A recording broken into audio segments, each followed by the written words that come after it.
The gas station clerk was about to call the cops when the boy held up his hands. He was maybe 12, filthy, ribs showing through his torn shirt, but it was his shoulder that made everything stop.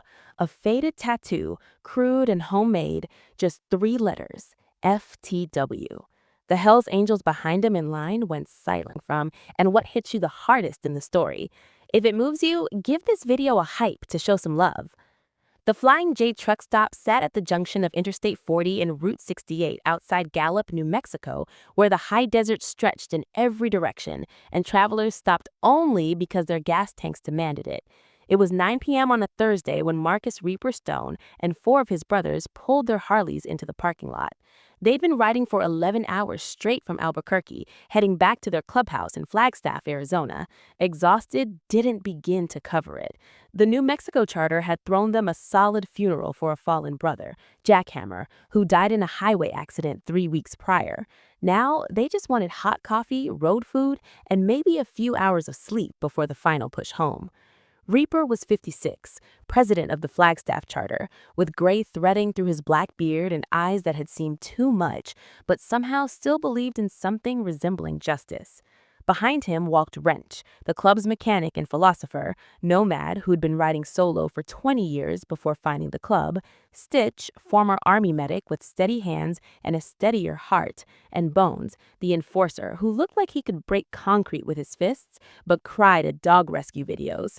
The Flying J was one of those sprawling truck stops that served as a way station for everyone passing through the American Southwest. Truckers grabbing shower tokens, families with screaming kids buying snacks, lonely travelers nursing coffee and staring at phones. The fluorescent lights were harsh and unforgiving, making everyone look slightly sick. The air smelled like diesel fuel, hot dogs rotating on warmer since noon, and industrial-strength floor cleaner.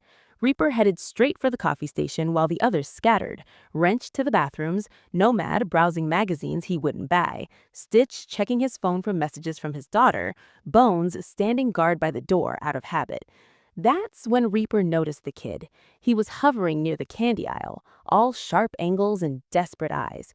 Maybe 12 years old, maybe younger, hard to tell under the grime. His hands hung off his skeletal frame like they'd been made for someone twice his size. His hair was matted, his face smudged with dirt, and his feet were shoved into sneakers held together with duct tape. He kept glancing at the clerk, then at the exit, calculating distances like a prey animal planning escape routes. His hand moved toward a candy bar, hesitated, pulled back, moved again, stopped. The clerk, a heavy-set man in his 40s with thinning hair and a name tag reading Dale, was watching the kid like a hawk.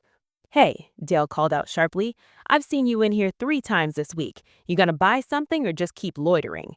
The kid's head snapped up. "I'm not. I was just looking." "Looking," Dale repeated sarcastically.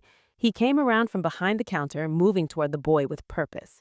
"You were looking 3 days ago, you were looking yesterday, now you're looking again.